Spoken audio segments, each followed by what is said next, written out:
बॅगा पॅक करून आम्ही निघालो पुण्याला जाण्यासाठी, कारण की तिथून पुढे आम्ही जाणार होतो माथेरानला. सकाळी सकाळी पुण्यामध्ये येऊन पोचलो, फ्रेश वगैरे झालो. त्याच्यानंतर गेलो आम्ही मिसळ खाण्यासाठी.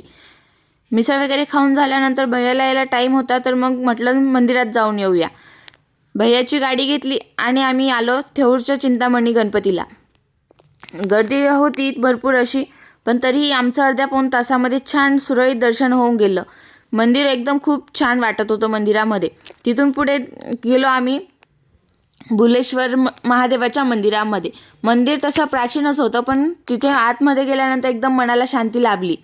आणि हे कुत्रं तर आमचं जोपर्यंत आम्ही दर्शन घेत होतो तोपर्यंत ते आमच्यासोबतच फिरत होतं.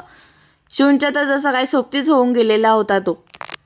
नंदी खूप छान, म्हणजे नवीनच केलेला होता नंदी, आणि महादेवाची पिंड खूप छान सजवलेली होती.